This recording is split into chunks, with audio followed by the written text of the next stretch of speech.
Cool blue water gathers around you above the Cortez Seamount, quiet and faintly cold against the skin.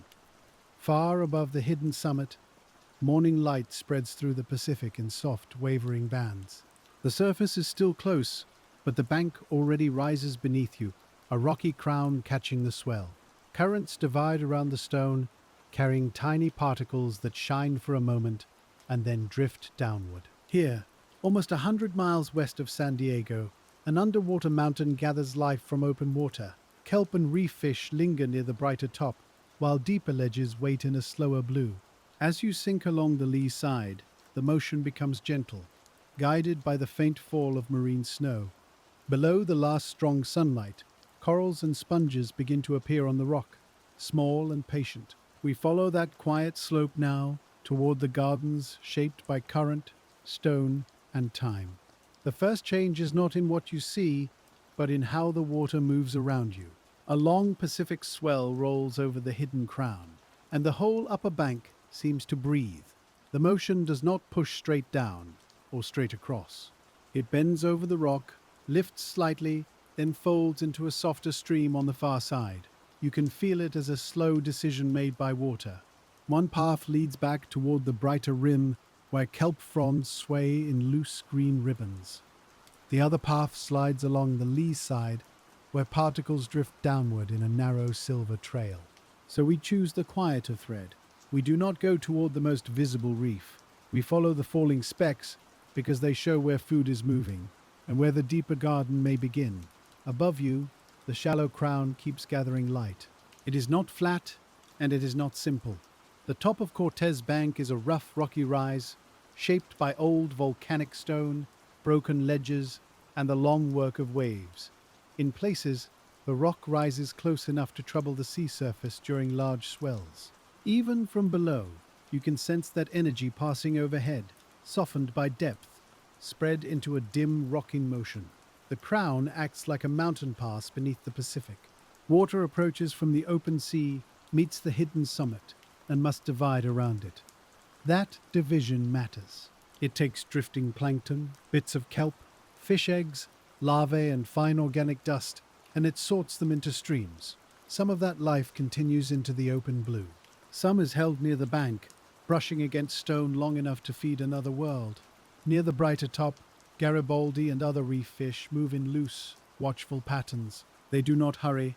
Their bodies flash and fade as sunlight wavers through the water, breaking into moving plates of blue and gold.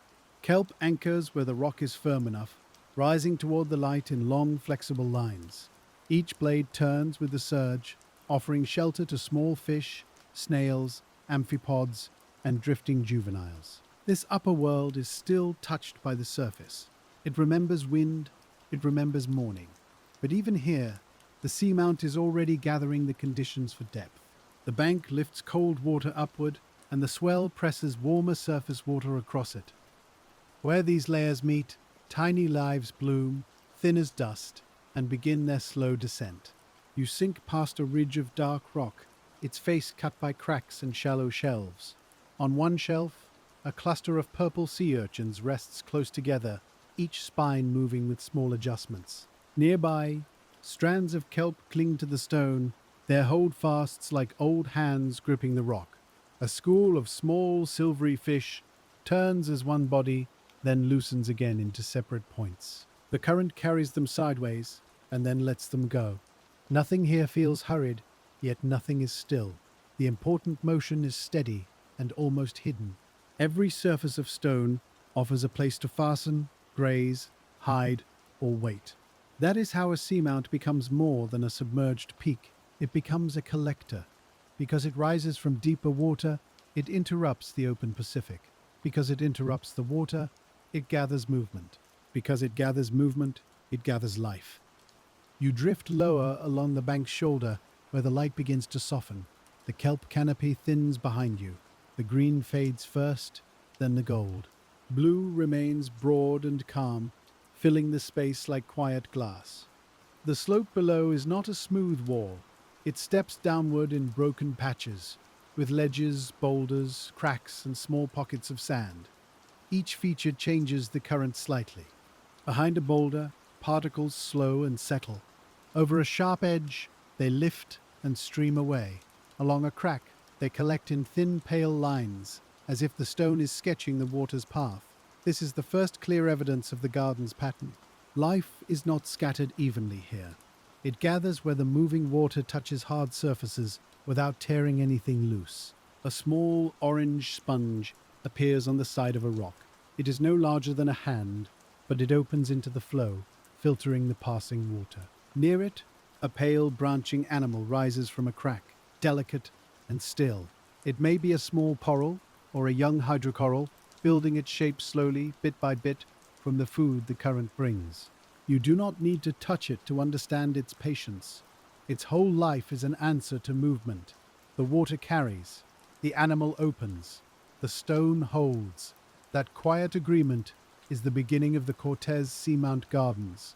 Above, the swell continues to pass over the crown.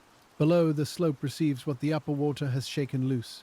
Tiny fragments drift past you now, more visible against the dimmer blue. Some are flakes of dead plankton. Some are bits of fecal pellets, compressed by small animals in the water column. Some are mineral grains stirred from rock and sand. Together, they become marine snow. It falls through every ocean, but around a seamount, it does not always fall straight. The shape of the bank turns it. Internal waves push it sideways. Tidal currents lift it, pause it, and lay it gently against ledges.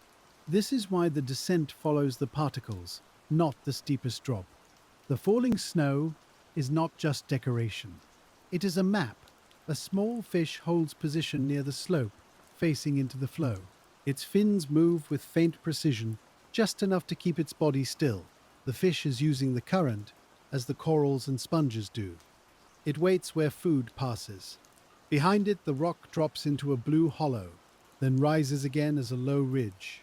The hollow is darker, not because it is much deeper, but because sunlight enters at a softer angle. The ridge catches the last pale beams and glows for a moment, then dulls as you drift beyond it. The upper reef has now slipped behind you. You can still sense it above, bright and moving, but it no longer surrounds you. The world has narrowed to slope, current, and suspended dust. That narrowing feels peaceful. It gives the eye fewer things to chase. It lets the deeper pattern become easier to hear, even in silence. Cortez Bank belongs to the Southern California borderland, a province of basins, ridges, banks, and seamounts spread beneath the ocean west of the coast. This region is not a flat shelf falling neatly into the deep. It is a submerged landscape of old faults and lifted blocks, places where the seafloor has been broken, tilted, and carried through long geologic time. The Cortez feature rises from that complicated floor like a stone island that never quite reaches the air. Its summit is shallow enough to feel waves. Its flanks reach into darker water. That vertical range is part of its richness. Animals from the sunlit reef, the dim slope, and the deeper cold water world can all live along the same hidden mountain. As you descend, the temperature shifts by small degrees. It is not a sharp chill. It is a gradual cooling, a quiet change against the skin. Warmer surface water gives way to water that has spent longer away from sunlight. This deeper water holds different chemistry. It can carry more dissolved nutrients. It can also carry less oxygen in some layers, depending on season, depth, and the broader breathing of the Pacific. The animals here are shaped by those layers. They do not resist them. They arrange their lives around them. A sponge does not chase food, so it must be placed where food arrives. A coral cannot step into shelter, so its larva must settle where stone, flow, and chemistry are kind. A fish can move, but even it saves energy by choosing the right pocket of water. The slope becomes a quiet lesson in placement. There is a ledge below you where the current brushes upward. The particles brighten for a moment as they pass over the edge. At that edge, life thickens. Several sponges cling to the vertical face, pale yellow and cream, their surfaces marked by pores and soft openings.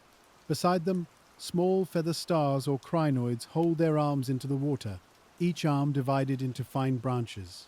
They look like resting flowers. They are animals, filtering small, edible particles from the passing flow. A brittle star curls around a low coral stem, its thin arms folded and unfolded like slow writing. None of this is crowded yet. The garden has not fully gathered, but the signs are becoming more frequent, and each one points to the same cause. The current is feeding the stone. The stone is giving life a place to remain. You pass through a cloud of plankton so fine it barely has shape. For several breaths, the water seems grainy with small bodies and broken light. A few copepods flicker away in tiny jumps. A larval fish, merely transparent, hangs in the blue like a thought not yet formed. These drifting animals connect the seamount to the wider Pacific. Some were born far away. Some may have risen from this very bank. The current that brings food can also bring the next generation of settlers. That is one reason isolated seamounts are never truly isolated. They stand apart, but they are threaded into the moving sea. Larvae ride those threads, nutrients ride them, so do spores, eggs, molts, shells, and the soft remains of surface blooms. The bank receives them all in its own slow way. A rocky shoulder appears ahead, darker than the slope around it. The water presses around this shoulder and tightens into a smoother stream. Particles that were falling loosely now begin to move sideways. They gather into a pale band, thin and level, sliding along the flank of the seamount instead of settling downward. This is the next reveal. The snow is not falling like snow anymore. It is traveling like mist along an invisible road. The likely cause is an internal tide, a wave moving within the ocean rather than across its surface. Where layers of different density meet, the pull of the moon and the shape of the seafloor can set deep water into motion. That motion can run along slopes, rise over ridges, and carry food into places sunlight never reaches. You pause with the band and watch it pass. The decision is simple, but important. We could continue straight down, following gravity and the darker blue, or we could turn with this sideways stream, letting the water show where the slope is being fed. The garden ahead will not be found by depth alone, it will be found by flow. So we follow the particle band. The descent becomes diagonal now, less like sinking and more like gliding along the side of a sleeping mountain. The bank falls away below, but slowly. The upper crown slips farther behind, losing detail. The current is soft enough to feel safe, but clear enough to carry a message. Where it touches stone, animals appear. Where it lifts away into open water, the rock is bare. This makes the seamount legible. It is not just a place where life happens to settle. It is a system that shapes the delivery of food. The bank catches the sea's movement, breaks it into smaller streams, and lays those streams across ledges like ribbons. Each ribbon feeds a different little neighborhood. One rock face holds sponges, another holds turfing algae in the last reach of usable light. A third is almost empty, swept too clean or shaded too deeply for the same species to thrive. Cause and effect are written softly here. You only have to move slowly enough to read them. The light thins again. Not gone, not yet, but changed into something cooler and more distant. Red has already disappeared from the water around you. Orange is muted. Yellow has become memory. Blue remains because blue travels farthest through seawater, scattering and fading more slowly than warmer colors. This is why the slope feels washed in twilight, even though the day above is still young. If you carried a red shell here, it would look gray. If you look back toward the surface, the water column would seem brighter above and almost colorless below. The animals do not mind this narrowing of color. Many do not depend on sight as we do. They read pressure, vibration, chemistry, touch, and flow. Some fish use the faintest light. Some invertebrates simply open into darkness and let the current bring what is needed. The garden is beginning to favor those who can live by stillness. A sponge cluster rises from a flat stone ahead. It is the largest so far. Several forms grow close together, as if the surface has become a small town. One sponge is rounded and lumpy, with broad openings like quiet mouths. Another forms thin fingers, reaching into the moving water. A third lies low against the rock, spreading in a crust that follows every groove. Sponges are among the simplest animals, but simple does not mean crude. Their bodies are built for filtration. Water enters through many small pores, passes through chambers lined with beating cells, and leaves through larger openings.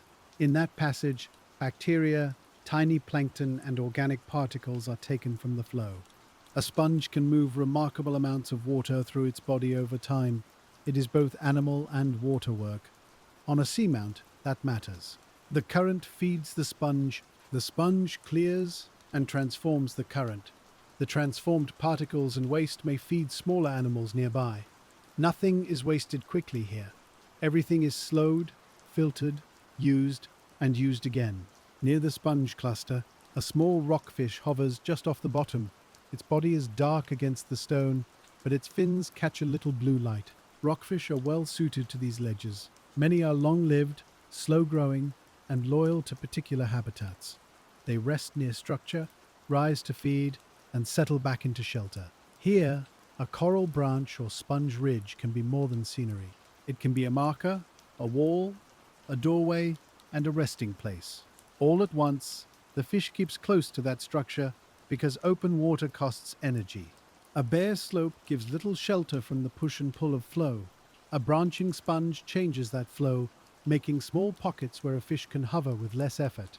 A coral stem does the same, though in finer, more delicate ways. Its branches split the current into threads, and each thread carries scent, particles, and faint movement. To a small animal, those threads are information. To the garden, they are nourishment. You drift beside the rockfish for a few moments, not close enough to disturb it. Its eye turns slightly dark and calm, then returns to the passing water. It is waiting where the seamount is working. That is the quiet rule here. The animals who live on this flank are not simply attached to the rock. They are attached to a pattern of water moving over rock. If the current shifted, the best place might shift with it. If sediment covered the stone, a lava might have nowhere firm to settle. If the flow weakened, the filter feeders would receive less food. So every colony is a record of many small agreements that held long enough for life to grow. The particle band leads along the slope, narrow and persistent. It stays just above the ledges, as if it knows the contours better than any map. You follow it through water that grows a little cooler and a little more blue-gray. The brightness overhead becomes less like sunlight and more like memory. A small chain of stones appears below, each one catching the current on its upper edge. On the first stone, there is only a dusting of life. On the second, a pale sponge has settled in a shallow crack. On the third, several small branching animals rise together, all leaning toward the same flow. This is the first clear line of the garden. It is not a random sprinkling. It is a response. The current brushes one side of the stones, and the animals face it. Their bodies show you which way the water feeds them. The line continues over the next ledge, then vanishes where the surface turns soft with sediment. There, the current still passes, but the bottom cannot hold the same kind of life. Fine sand and silt shift too easily. A coral lava needs hardness. A sponge needs a grip. An anemone can anchor in some softer places, but many of the garden builders cannot begin on a loose floor. So the living line breaks not because food is absent, but because the stone disappears. This is one of the first lessons of the Cortez Seamount Gardens. Food alone is not enough. Depth alone is not enough. There must be flow, and there must be something firm enough to keep. The bank offers these things unevenly. A ledge here, a crack there, a boulder left behind by old fracture and erosion. Each hard place becomes a possible beginning. You drift closer to one of the small coral branches, careful to remain only an observer in the water.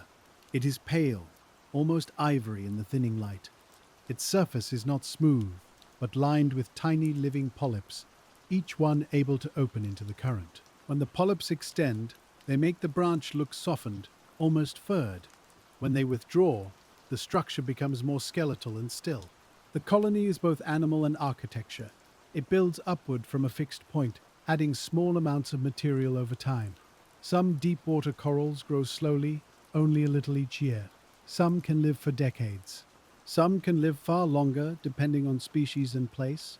Here, on the flank of Cortez Bank, even a modest branch may hold many seasons of current in its shape. The current has trimmed it, fed it, tested it. The branch has answered by growing where the water lets it grow. A brittle star rests around its base, arms looped lightly over the coral. The brittle star is not part of the coral, but it uses the coral's height. From there, it can lift its arms into better flow. Each arm is flexible, jointed, and sensitive. It can catch particles, sense chemicals, and fold food toward the mouth below. In daylight, on a shallow reef, such small actions might be hidden by color and movement. Down here, they become the main event.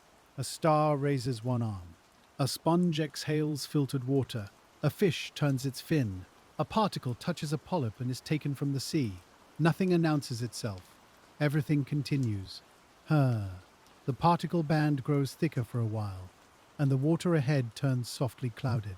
This is not murk in the heavy sense. It is more like breath in cold air. Suspended bits of organic matter gather where the internal tide presses them against the slope. They do not fall straight down, because the water layer itself is moving sideways. It slides along a boundary where density changes, where slightly warmer, lighter water rests above colder, heavier water. The moon pulls the whole ocean, but the seafloor shapes that pull into hidden waves. When those internal waves meet the seamount, they can break, lift, and stir. The result is a quiet delivery system. Food made in the sunlit ocean can be carried into dim corridors far below. The seamount is not merely receiving what falls, it is actively shaping what arrives. That makes the bank feel less like an island and more like a submerged engine. Not loud, not mechanical, but steady. The open Pacific flows across it, and the bank turns that movement into opportunity. On one stretch of rock, small cup-shaped sponges sit in a row. Their openings face the same direction, like bowls held toward invisible rain. Water enters through pores across their bodies, then leaves through those larger openings. Inside, cells with tiny beating hairs draw the water along. The sponge does not have a heart. It does not have a brain. Yet it creates flow through itself, patiently separating food from water. It is a living filter, tuned to the pace of the deep slope. Around the sponge bases, tiny crustaceans move in short, careful steps. Some are amphipods, curved and quick. Some are small shrimp, nearly transparent until they cross a pale surface. They live in the spaces made by larger animals. A sponge is not just a sponge to them. It is a wall, a roof, a shade, a feeding station, and a maze. A coral branch is not just a branch. It is height above the bottom. It is shelter from sediment. It is a place where current touches more gently. This is how the garden multiplies itself. One animal grows, and in growing, it changes the neighborhood. Other animals arrive because the first structure exists. Their lives add movement, waste, cleaning, grazing, and small disturbance. Then still more life can use what has been made. The community builds in layers, not quickly, but with a quiet persistence. You continue along the particle band, and the slope becomes more irregular. Large blocks of dark stone jut from the bottom, separated by shallow channels of pale sediment. Some blocks look sharp-edged, as if broken from the bank by ancient cracking. Others are rounded by long exposure to water and falling particles. The rock itself is older than the animals attached to it. It belongs to a deeper time. Cortez Bank is part of a complex seafloor province shaped by tectonic motion, uplift, subsidence, and erosion. Pieces of crust have been broken and tilted here, leaving ridges and basins beneath the Pacific. The seamount's crown may feel like a single hidden mountain from above, but up close, it is a landscape of shoulders, benches, saddles, faces, and terraces. Those shapes decide where current accelerates. They decide where sediment rests. They decide where larvae can hold. Ahead, the slope forms a low terrace, broad enough that the descent begins to pause. You are no longer sliding only downward. You are moving along a step in the mountain. The upper edge rises behind you. The lower edge drops away into darker blue. Between them lies a shelf of broken volcanic rock, old fractures, and small sediment pockets. This is the kind of place where a garden can gather. Not because it is flat, because it is varied. The water moving over the terrace changes speed again and again. Over a raised stone, it lifts. Behind that stone, it curls. Across a crack, it slows and leaves a line of fine material. At the terrace edge, it spills downward in a thin, invisible sheet. Each change creates a different chance for life. On the first few meters, Only scattered sponges cling to the rock. Then, a crack crosses the terrace from left to right. Along that crack, the living cover thickens. Small white sponges, orange encrusting forms, and delicate coral stems follow the line almost exactly. It looks, at first, like a garden planted by hand. But the gardener is geology. The crack gives larvae a sheltered edge, a firmer hold, and perhaps a little relief from scouring sediment. The current brings food along the same line. Over time, the animals make the crack more visible. They trace the hidden weakness in the stone with living bodies. You follow the crack at the pace of the water. The descent becomes a survey without instruments, only attention. Every few body lengths, the community changes. Where the crack is wide and filled with sediment, the corals disappear. Where bare stone rises cleanly, they return. Where a sponge has grown large, small animals cluster in its lee. Where the current strikes too directly, only low crusts hold fast. The garden is readable, but it is never simple. A branching coral colony rises from the terrace edge, taller than the others nearby. It has grown where the water lifts up from below, carrying food towards its arms. Tiny polyps extend from the branches. They wait open, each with a crown of tentacles. When a particle touches, a polyp folds with soft precision. The motion is small enough to miss, but repeated across thousands of polyps, it becomes the feeding of a whole colony. A rockfish rests beside it, nearly motionless. The fish's pectoral fins tremble just enough to keep position. It faces into the current, as if listening. Near the coral's base, the squat lobster tucks into shadow, its claws folded inward. A brittle star threads one arm between branches. A small snail grazes on a film so thin it is almost invisible. The colony is not alone. It is a neighborhood, and the neighborhood exists because one larva once found a place to settle, and stayed. The terrace continues into darker water.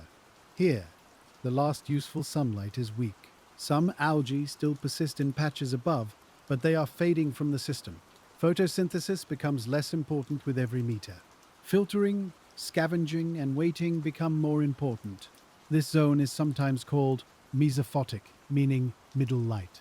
It is neither the bright reef nor the full deep sea. It is a twilight country, where some sun remains, but not enough to rule everything. On a seamount like Cortez, the mesophotic zone can be especially rich.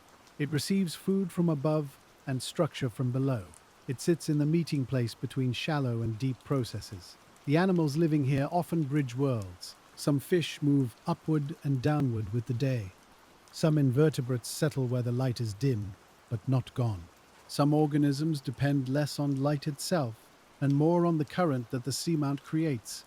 The result is a transition that does not feel like a boundary. It feels like a slow turning. Color drains. Temperature lowers. Shapes become more pale and open. The garden begins to lean away from sunlight and toward flow. A fine veil of particles crosses the terrace from the seaward side. They rise briefly over a boulder, then settle into the crack. You can see the pattern clearly now.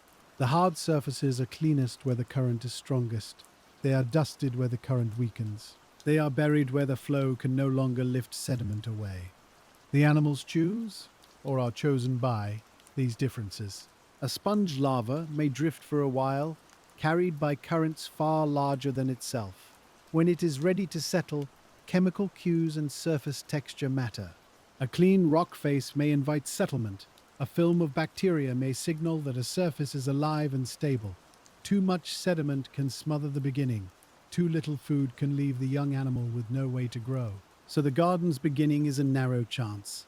Yet across the terrace, that chance has happened again and again. Each small colony is proof that conditions aligned. Not once, many times.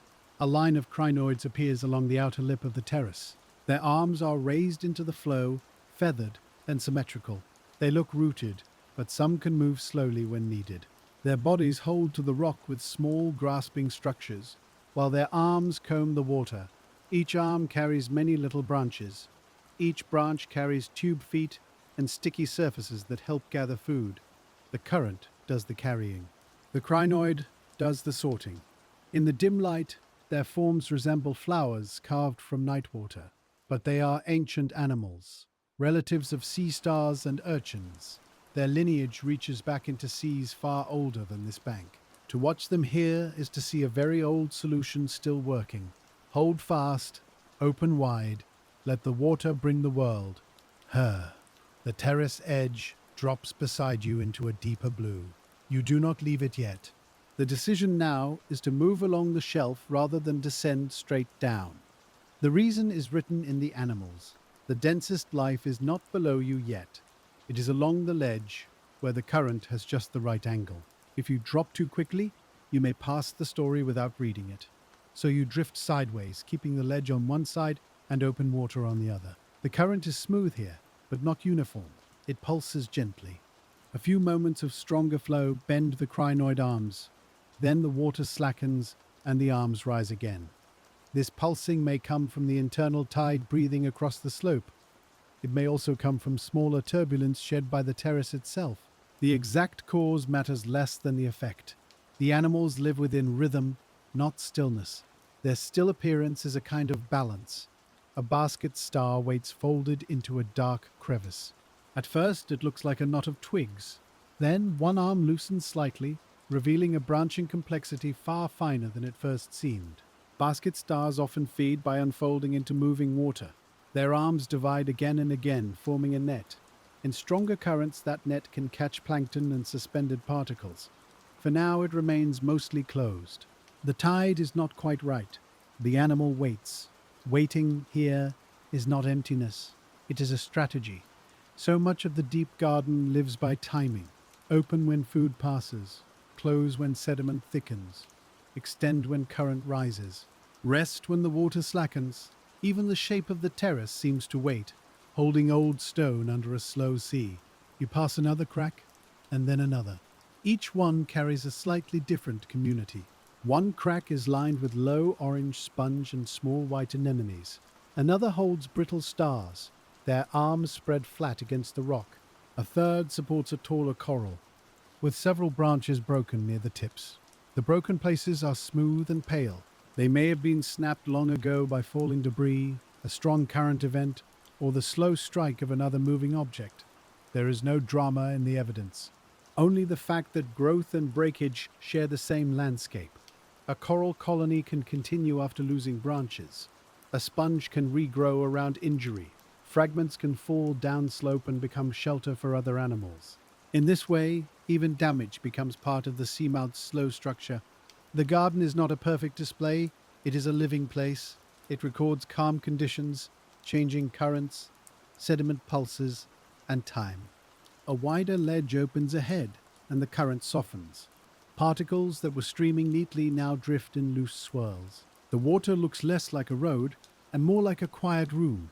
Here, several rockfish hover at different heights above the bottom. One rests near a sponge. Another hangs over the terrace edge. A smaller fish tucks near the rock, almost hidden. They are spaced apart, each holding a position that suits its size and habits. Rockfish often use structure in careful ways. Some stay close to shelter, some rise slightly to feed on drifting organisms. Some retreat into cracks when disturbed. Their long lives make habitat especially important. A coral garden that takes many decades to build may support fish that also grow slowly and return to familiar places. Time gathers time. Slow animals shelter slow animals. The whole terrace feels made of patience. The current begins to move again, this time from a slightly different angle. The particle band lifts away from the crack and slides across the terrace face. For a few minutes, the animals receive it differently. Polyps on one side of a coral catch more food. Crinoids rotate their arms a little. A fish shifts 2 body lengths and settles again. The garden adjusts without ceremony. This is important. The current is not a fixed conveyor belt. It turns with tide, season, wind-driven circulation, and larger Pacific patterns. Some days food may arrive thickly. Other days the water may run clearer and leaner. Some seasons may bring more larvae, more plankton, or more sediment. The animals cannot control that larger breathing. They can only be placed well, shaped well, and patient enough to meet what comes. A pale anemone stands in the lee of a boulder. Its tentacles are short, translucent, and gently spread. It opens where the boulder softens the flow, taking small particles that would pass too quickly in the open stream. Its body is simple at first glance, a column of living tissue fixed to stone, but its placement is exact. The boulder makes a little pocket of reduced current, and the anemone uses that pocket as a threshold. Food comes close enough to touch, but not so fast that it tears the animal closed. You drift past without changing the water around it. The terrace ahead narrows, and the crack you have been following splits into smaller lines. Some lines run across the slope, catching sediment. Others run downward, guiding little trails of shell grit and pale sand into deeper blue. The garden follows only some of them. It chooses the cracks that stay clean. It leaves the buried ones almost bare. This is how the rock speaks, even without sound. A young sponge grows from one narrow seam, no larger than a thumb. Its surface is pale and soft-looking, but the hold at its base is firm.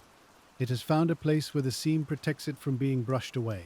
If it remains, if the current feeds it, if sediment does not cover it, it may become part of the terrace's larger architecture. For now, it is only a beginning. Beginnings are everywhere here, if you move slowly enough to see them. A tiny coral recruit clings to a point of exposed stone. A film of encrusting sponge spreads around an old barnacle shell. A brittle star no wider than a coin lies half hidden under a ledge. Each one is small, but each one is a decision the seamount has allowed. The terrace is not finished. It is always being written. Water writes with particles. Animals write with growth. Geology writes with cracks, shoulders, and stone faces that last longer than any single colony. You follow the terrace as it bends around the flank. The open water to your right grows dimmer, and the bank to your left becomes more textured. A vertical face appears, not tall, but steep enough to change the current. Sponges cling to its shaded side in irregular patches. Some are rounded, some flattened, some branching into low fingers. Between them, narrow gaps hold small animals that rarely enter open water. A shrimp steps from one sponge shadow to another. It pauses, its antennae extended, reading the water in front of it. Then it vanishes behind a fold of living tissue.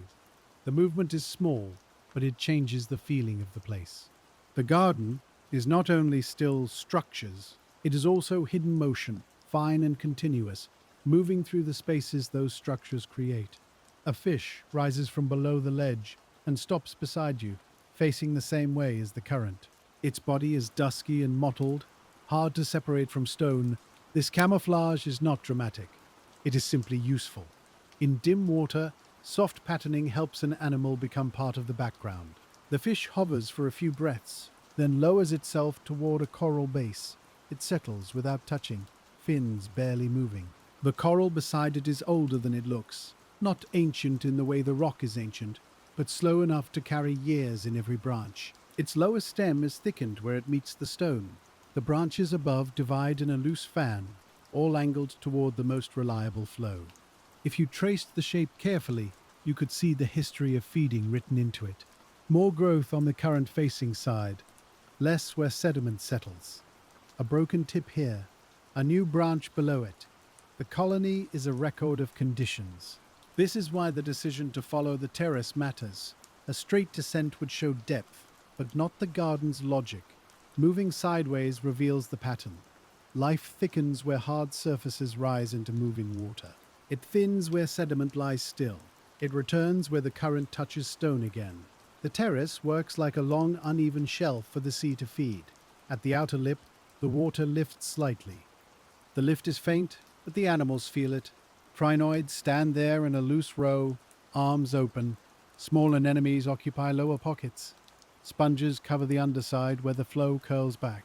Different bodies divide the same current into different opportunities. Nothing here wastes height. Even a few inches above the bottom can matter. A coral branch reaches upward and catches food before it sinks into the lee. A brittle star climbs that branch and reaches farther still. A fish rests behind both, where the water slows. The result is a layered habitat, made from the simplest differences. High and low, fast and slow, hard and soft, open and sheltered. The terrace broadens again, and the rock becomes broken into plates. Some plates are tilted, exposing clean edges. Others lie flat under a dusting of fine sediment.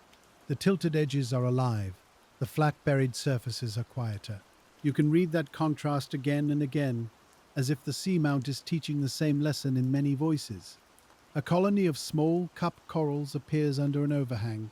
Each cup is pale, round and open to the side. They do not need sunlight. They wait for suspended food, tiny animals and organic fragments carried by the current.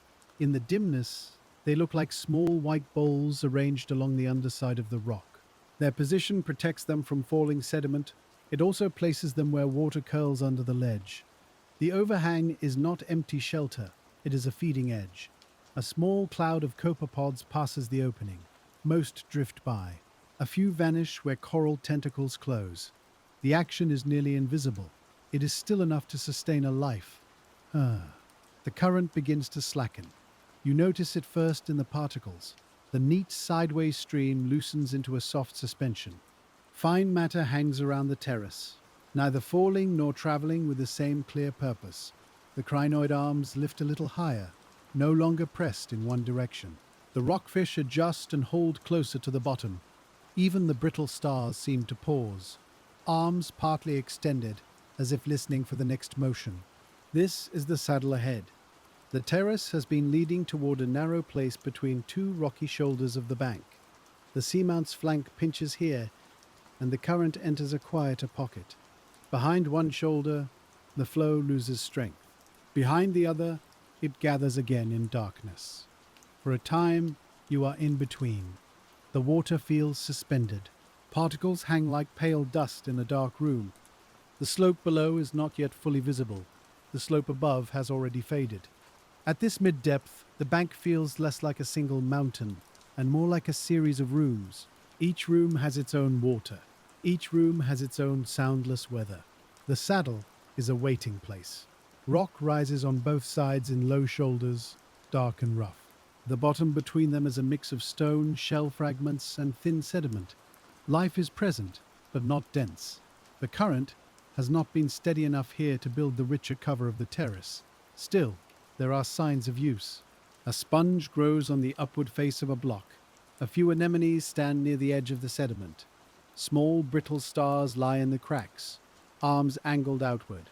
A rockfish rests low in a hollow, nearly hidden. The saddle is not empty. It is simply less committed. The water has not yet decided which way to move. That makes the place feel strangely open.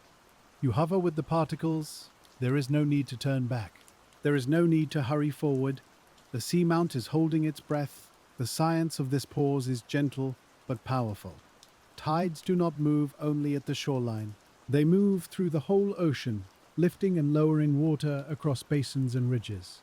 Inside the sea, layers of different density can slide over one another.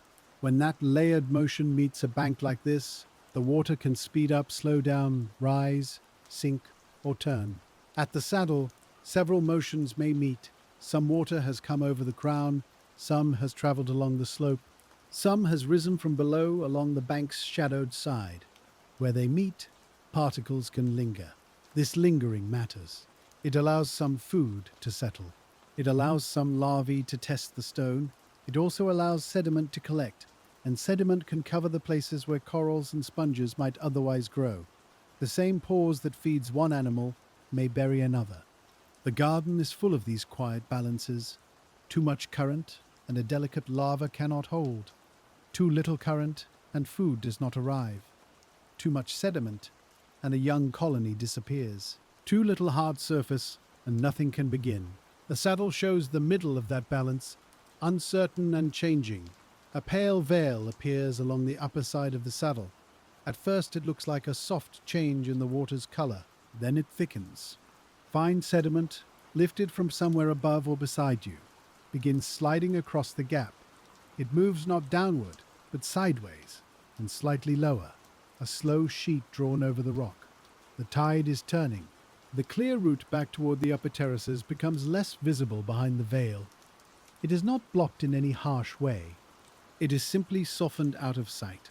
The particles that guided you here now gather into a broader cloud, spreading over the saddle's floor. Sponges close slightly where the sediment touches them. Some polyps withdraw. A small fish moves from open water into the lee of a rock. The garden responds without alarm. It has known this motion many times. This is the point where the descent changes. Until now, the upper reef and terraces have remained possible in memory. They have been behind you, above you, still connected by a visible path of ledges and blue light. Now the turning tide erases that easy line. The water behind becomes a pale grey curtain. Ahead, the downcurrent side of the saddle opens into darker water. The choice is quiet. You do not force a route.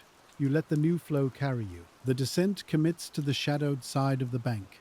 There is no drama in this turning, only the simple fact that the seamount's water has changed direction and you are following its meaning. The particles now move forward and down. They pass over the saddle and slip into a corridor between darker rock faces. The corridor is not narrow like a cave. It is open above, but guided by ridges on either side. These ridges catch what little light remains and hold it in thin blue lines. Below them, the bottom falls gradually. Step by step, you enter the downcurrent side. The water is colder here, not sharply, just enough that the body understands the change before the eye does. Sunlight no longer shapes the scene with clear beams. It exists only as a blue-grey presence, faint and indirect. The stone loses color. The animals become pale forms, arranged by current and touch. A large sponge appears ahead, rising from the side of a block. It is cup-shaped, broader than the earlier sponges, its rim open toward the moving water. The cup is cream-colored in the dim light. Its inside is shadowed.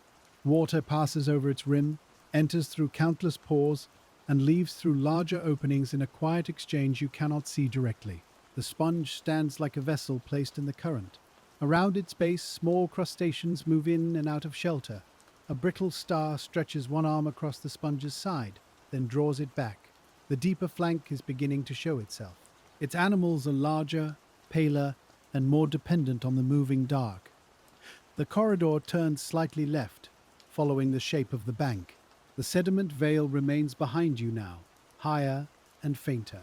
Ahead, the water is clearer again, but darker.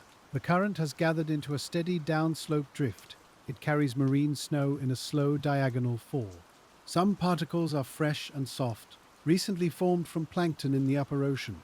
Some are older, clumped, broken, or repackaged by animals along the way. Some carry bacteria that continue the work of decomposition as they sink. The deep garden is fed by this long rain.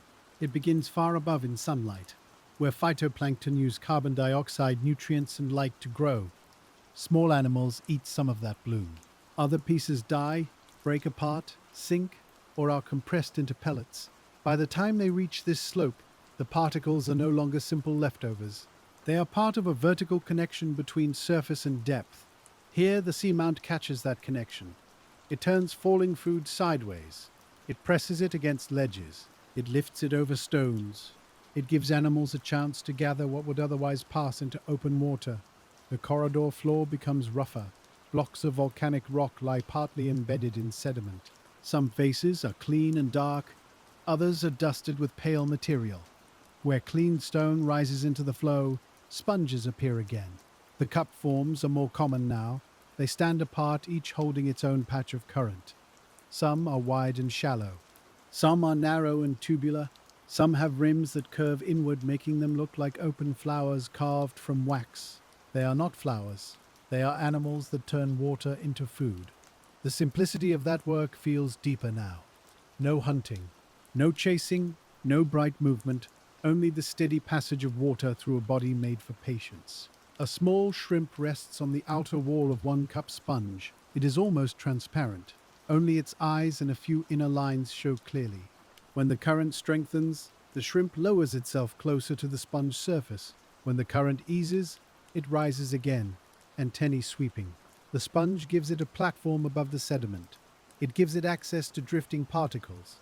It gives it a maze of pores, folds, and shadows. The larger animal creates a home for the smaller one simply by existing. This is one of the deepest patterns in the garden. Structure invites life. Life adds more structure. Over time, a bare rock can become a small living city. The corridor widens, and the rocky shoulders fall away. You have left the saddle behind. The upper terraces are no longer visible. Every observation now belongs to the deeper flank. This is not a new world all at once. It is the same seamount followed farther into shadow. But the rules are shifting. Light is no longer a useful currency. Hardness, flow, height, and time matter more. The animals here do not lean toward the sun.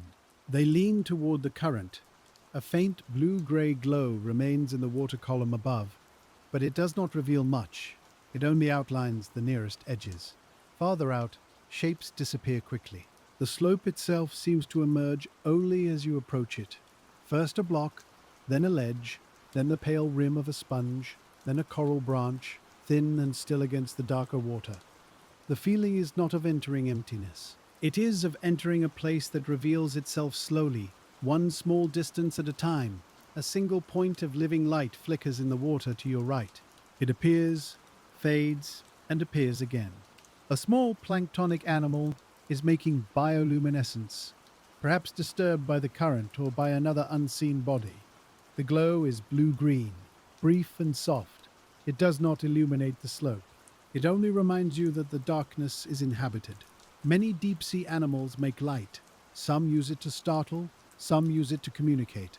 Some use it to lure prey, hide their silhouette, or find one another. Here, on the slope of Cortez Bank, the occasional flicker passes like a quiet signal. It is not spectacle, it is punctuation. A tiny star in water. The cold deepens a little more. The water here may belong to layers that have moved slowly through the Pacific, away from the quick warmth of the surface. Cold water is dense. It carries oxygen and nutrients according to its history, where it formed, where it traveled, and what biological activity has used along the way. Near the California margin, oxygen can vary strongly with depth. Some layers are naturally lower in oxygen, shaped by large-scale circulation and the decay of sinking organic matter. Animals living near those layers must be suited to them. They may slow their metabolism. They may choose microhabitats where flow renews the water. They may position themselves where the seamount's currents bring a fresher exchange. Again, placement matters. The deep garden is not random life scattered in darkness. It is life arranged around invisible gradients. Oxygen, food, sediment, current speed, hard surface. Each gradient is soft but real. Each one helps decide who can remain. You pass a ledge where pale demosponges grow in clusters. Demosponges are a large and varied group with flexible bodies supported by spicules, fibers, or both. Some form crusts, some form branching shapes, some form large cups or barrels. Their diversity lets them occupy many small niches across the rock. On this ledge, several types grow together, using the same current in different ways. A low encrusting sponge spreads across the stone like a living skin. A finger sponge rises above it. A cup sponge opens from a higher point. Together, they occupy a vertical range that is only a few feet tall but ecologically rich. A brittle star moves between them, careful and slow. Its arms are banded faintly, though color is hard to read at this depth. It explores the sponge surface, perhaps feeding on particles, films, or small organisms. The sponge tolerates many such visitors. Some may clean it. Some may graze near it. Some may shelter inside it. Some may simply pass over, using its height. In the deep sea, boundaries between habitat and organism are often blurred. A body becomes a landscape. A landscape becomes a body, covered with other lives. The slope ahead steepens. The current presses closer to the rock. Particles accelerate slightly, and the marine snow becomes a slanted stream. This change brings another line of denser life. At the base of that steeper face, the stone forms a narrow lip, clean and dark against the paler sediment below. Along that lip, cold water corals rise in uneven clusters, each one placed where the flow lifts just enough. Their branches are not bright in this dimness, but their shapes are clear, pale fans held into the moving water. Some branches are thin and flexible looking, while others are thicker, with knuckled joints and older growth near the base. The current runs across them first, then bends around them, splitting into smaller threads. In those threads, Brittle stars, tiny shrimp, and fine anemones hold their places with quiet care. This is the first fuller view of the deeper garden, where the animals are no longer scattered hints. They begin to gather into a community. You slow beside the ledge, letting the current move past without asking you to follow immediately. This is the decision now, a gentle pause inside the descent. Rather than continue down the steep face, you remain beside the coral line, watching how the whole garden feeds. The current is strong enough to bring food, but not strong enough to strip the animals away. That balance is written everywhere. The coral branches face outward into the flow. The sponges open slightly behind them where the water has been softened. The crinoids stand on higher points where particles pass within reach. Lower down, small worms and brittle stars use the pockets where heavier bits begin to settle. A broad sponge grows from the ledge like a pale cup turned toward the Pacific. Its rim is uneven, slightly folded, and dusted with tiny grains that catch and release in the moving water. Inside the cup, the shadow is deeper than the water around it. It seems empty at first. Then a small shrimp steps along the inner wall, nearly invisible until it crosses the pale surface. Its antennae move slowly, tracing the water like fingers reading cloth. The sponge does not react in any obvious way. It continues its quiet work, drawing water through itself, sorting the edible from the passing dark. A second sponge grows nearby, taller and more cylindrical, with openings arranged along its upper side. The shape is different, but the purpose is similar. It lifts its filtering surface into the flow, using height the way a tree uses light. Down here, there is no useful sunlight. There is only the current, and the current is the garden's weather. A line of glass sponges begins along a higher ridge, more delicate than the heavier demasponges below. Their bodies are supported by tiny glass-like spicules, made of silica drawn from seawater. In the dim blue-gray, they look almost translucent. Some form cups, some form branching lattices, and some appear like thin vases grown from stone. Their surfaces are not smooth. They are finely textured, full of openings and channels that guide water through the body. Glass sponges are animals of patience, built in a way that seems closer to architecture than motion, yet everything about them is alive. They sense flow. They process water. They create habitat in their own quiet shapes. Small animals shelter in and around them, using the sponge skeleton as a framework. A tiny brittle star curls within one lattice, its arms threaded through the openings. A small amphipod rests beneath an overhang, curved like a comma against the pale sponge wall. The larger structure makes space for smaller lives that would otherwise have only bare stone and silt. This is how the garden becomes dense without becoming loud. One form opens the way for another, then another. The ledge ahead rises slightly, and the densest life appears on that rise. This is the reveal the current has been leading toward. Not the broad, flat surfaces, not the deepest pocket, not the smooth slope. The richest patch lives on a small exposed shoulder of rock, only a modest lift above the surrounding bottom. The difference is slight to the eye, but meaningful to the water. As the current meets the shoulder, it lifts. Marine snow that might have slid along the sediment is raised into reach. Food is carried above the bottom, where coral polyps, sponge surfaces, and crinoid arms can use it. The shoulder turns passing water into an offering. The garden answers by growing thicker there. Cold water corals stand along the crest in pale branching forms. Some may be gorgonians, with flexible internal support and soft tissues spread over a fan-like shape. Some may be stony corals, slower and harder, building skeletons from calcium carbonate. Some may be hydrocorals related to jellyfish and hydroids, forming delicate branching colonies. The exact names matter, but the larger pattern is easier to feel. They are all using the lift of the water. They are all anchored to stone. They are all open to the dark. Tiny polyps extend from the branches, each one a small animal within the larger colony. They do not chase food, they wait for it to touch them. When a particle arrives, tentacles fold, and the particle disappears into living tissue.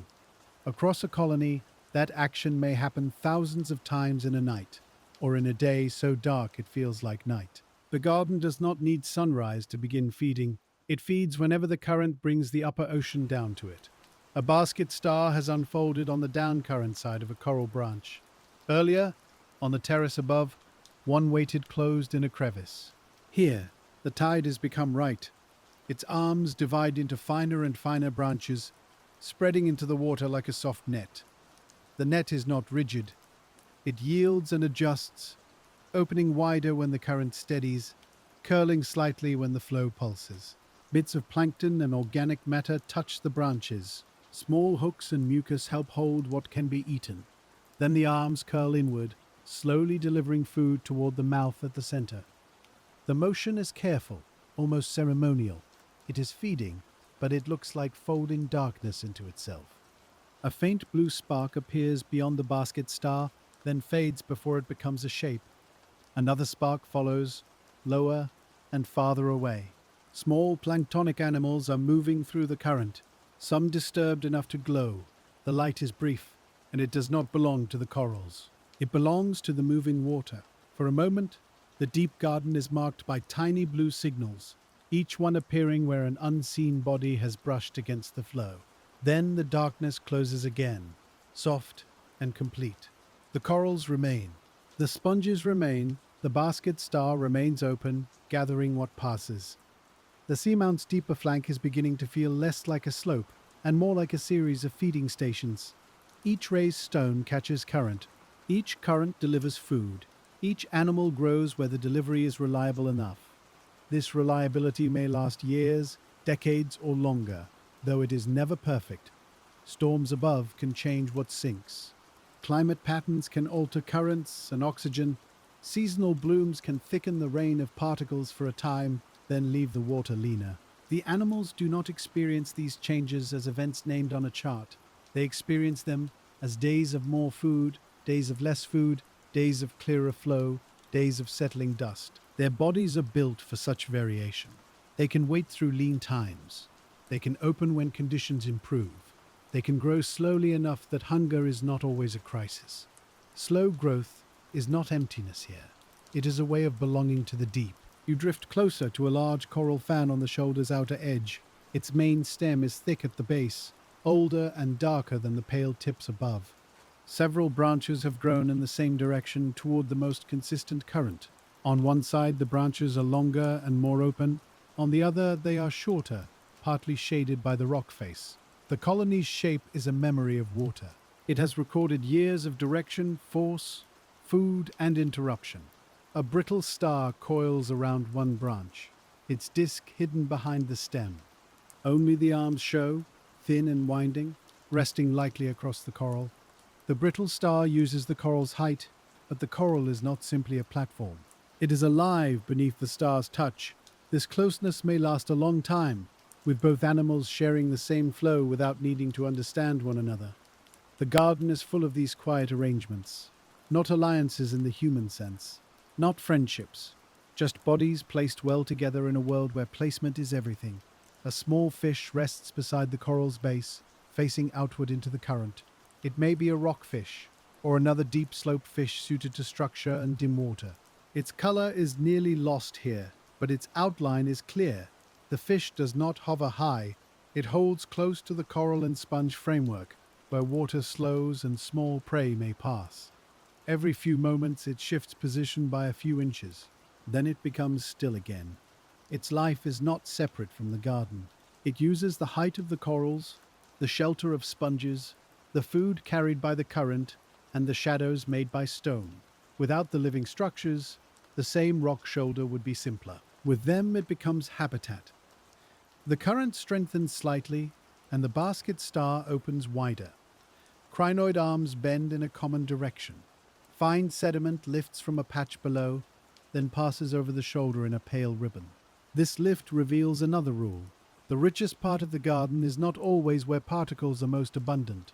It is where particles stay suspended long enough to be caught without burying the animals that catch them. Too much settling can cover delicate tissues. Too much speed can carry food past before tentacles close. The small rise creates the middle condition. A gentle lift, a steady brush, a usable rein. You follow the crest for several meters, staying level with the coral line. Each cluster differs from the last. One is dominated by sponges, with only a few corals among them. Another holds many thin coral stems, but fewer large cups. A third is crowded with crinoids, all raised into a stream you can barely feel. The garden does not repeat itself exactly. It improvises around the same elements: stone, current, food, time. On a low boulder, a cluster of anemones opens in the lee of a glass sponge.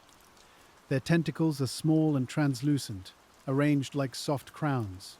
They do not face the current as directly as the crinoids do. Instead, they use the sponge's shelter, waiting where water slows and particles swirl.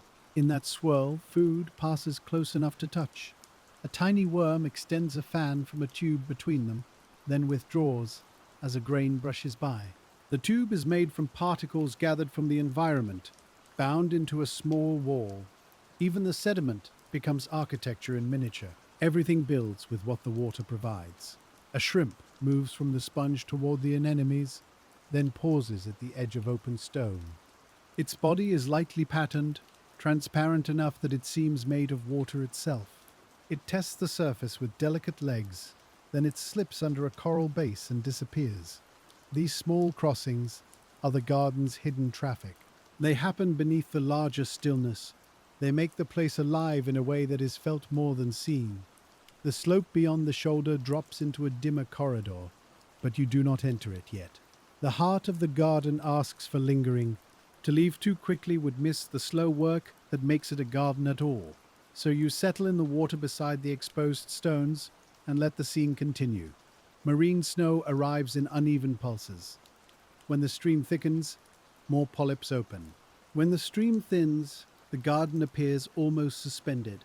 Sponges do not open and close as obviously as corals, but their work continues inside them. Water moves through chambers lined with specialized cells. Tiny beating structures create currents within the body. Food is captured, waste is released. Microbes living within many sponges may help process dissolved material from the water, turning what is almost invisible into usable energy. In this way, sponges participate in the deep ocean's recycling. They take in the diluted remains of life and return matter in forms other animals can use. The process is quiet, and it is immense over time. A sponge does not need to move across the seafloor to change it. It changes the water by remaining in place. Nearby, a coral branch catches a clump of marine snow. The clump touches several polyps, breaks apart, and continues in smaller pieces. Some pieces are taken, others drift onward, perhaps toward another colony lower on the slope. Food moves through the garden in fragments and chances. One animal rarely captures everything. The current keeps sharing.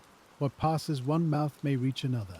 What settles beneath a sponge may feed worms, bacteria, or small crustaceans. What falls beyond the ledge may become part of the debris apron below. Nothing here ends quickly. It changes location. It changes form. It enters another slow process. A larger rockfish appears under the overhang of a dark block. It is still for so long that it seems like part of the stone. Then its gill cover moves, gently, and the body becomes visible. The fish rests in a pocket where the current is reduced. Its head faces outward. Its eyes watch the dim water, but there is no urgency in its posture. Long-lived fishes in such habitats often depend on stable structure. They may use the same shelter repeatedly. They may move along the same ledges over seasons or years. In a coral and sponge garden, the habitat itself can be older than many of the fish using it. Some coral colonies may be older than a human lifetime. Some sponges may persist for long spans as well, especially in cold, stable water. This does not make the garden frozen. It makes its changes subtle. A branch grows, a sponge expands, a colony loses a tip, a young animal settles in a crack, a fish returns to the same shadow. Time here is not measured by waves on a beach. It is measured by growth rings no one sees, by accreted skeleton, by sediment layers, by the slow widening of a sponge rim. The deep garden holds time the way a basin holds cold water. Quietly, completely, you shift slightly down current, following a trail of broken coral fragments, at the base of the shoulder. At first, they seem like stray pieces. Then their arrangement begins to tell another part of the story. Small, pale branches lie against the sediment, some fresh-looking, some darkened, some partly buried. A few are clean and sharp, others are softened by film bacteria and fine growth. These fragments may have fallen from colonies above. They may have broken during strong current events, or from the weight of animals, or simply through age and weakness. In the deep sea, breakage is not only loss. A fallen branch can become shelter, it can trap particles. It can provide hard surface for larvae or encrusting life, at least for a time. The living garden produces a shadow garden below it, a place of fragments, memory, and reuse. You do not follow the fragments far yet. They point downward, but the main garden still surrounds you. The current lifts over another low rise, and an even denser sponge field appears beyond it. Large cup sponges stand like pale vessels arranged at different heights. Between them, branching corals weave loose lines across the stone. Anemones occupy the bases. Crinoids stand on the rims. Brittle stars coil through the branches. The whole patch is not wide, but it is layered. If you looked only from above, it might seem like a cluster. From within, it is a forest of small passages, openings, shelters, and feeding surfaces. A shrimp swims a short distance between two cup sponges, then settles on the far rim. Its movement is gentle, a brief curve in the water. Another shrimp remains inside the first cup, facing outward. Tiny crustaceans gather near the rim where particles are concentrated by the sponge's shape. The cup is both animal and basin. It changes the flow around itself, and other lives learn that change. The current slides across the sponge field and curls behind it. In the curl, marine snow slows and thickens. A line of small worms occupies that zone, their feeding structures extended like fine fans. They retract when larger particles strike them, then open again. This rhythm is repeated across the patch. Open, fold, hold, release, wait. The deeper garden is not built by speed, it is built by favorable pauses in motion, a stone that pauses sediment, a sponge that pauses water, a coral branch that pauses food, a crevice that pauses a wandering animal long enough for it to remain. Each pause becomes a place. Each place becomes more complex when another life uses it. This is why the garden feels intentional, even though no mind has arranged it. Water sorts the possibilities. Life accepts the ones that last. You drift into the lee of a coral cluster, where the current softens enough for the suspended particles to hang. Here, the soundless scene becomes almost still. A brittle star slowly uncoils from beneath a branch. One arm reaches outward, then another. The arms are not random. They test the water, finding the direction of flow. When the animal senses a usable stream, it holds there. The coral beneath it remains open, polyps feeding from the same current. Two animals share one narrow path of food. One holds fast by a skeleton it built. The other holds by curling around that skeleton. Neither owns the place. Both belong to it. A faint pulse of bioluminescence passes behind the coral, low and blue. Then another, farther back. The lights seem to drift along the same down-current path as the marine snow. They mark animals too small or too far away to see clearly. Some may be copepods. Some may be small gelatinous forms. Some may be larval animals traveling between habitats. The deep slope is full of bodies that do not touch the bottom, yet still connect to it. They pass over the garden, they feed it, they are eaten by it. They may one day settle on it, if their life cycle allows. The boundary between water column and seafloor is porous here. The garden reaches upward through its corals and sponges. The water reaches downward through its falling food and drifting young. A pale coral colony ahead has several dead branches at its lower edge. The upper branches are alive, with polyps extended. The lower ones are bare, darker, and partly covered by encrusting organisms. This is not a failure of the colony. It is a record of change. Perhaps sediment accumulated around the base for a time. Perhaps the current shifted, favoring higher branches. Perhaps part of the colony aged and died while another part continued growing. In long-lived habitats, life and death can occupy the same structure. Around the bare lower branches, small encrusting sponges have begun to spread, using the old coral skeleton as a new hard surface. A worm tube crosses one dead stem, thin and pale, built from grains gathered out of the passing water. A tiny brittle star hides where living tissue ends and older skeleton begins. The colony has become several habitats at once, some actively feeding, some slowly being reused. This is one of the quiet truths of the deep garden. Nothing here is only one thing for long. A coral is an animal while it grows. It is shelter while it stands. It is rubble when it falls. It is sediment in the far future, after waves of bacteria, worms, and time have softened it into the seafloor. You remain beside the colony, and the current brings another soft pulse of particles over the crest. The living polyps on the upper branches open wider, each small crown turned toward the flow.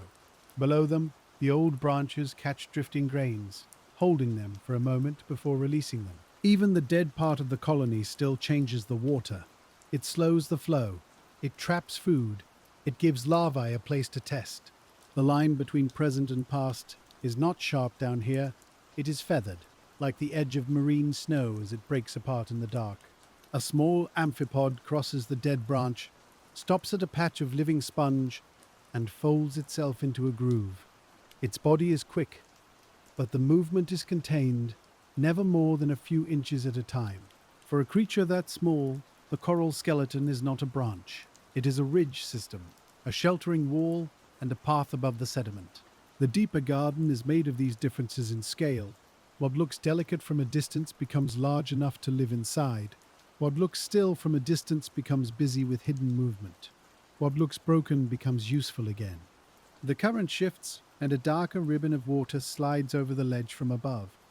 It carries more sediment than the earlier pulses. The particles are finer, more mineral, and less soft-looking than the marine snow drifting beside them. Some may have been lifted from upper ledges when the tide turned. Some may have been stirred from small pockets on the saddle behind you. The ribbon passes over the coral fan and settles briefly in its lower branches. Several polyps withdraw as the grains touch them. A crinoid folds part of one arm inward.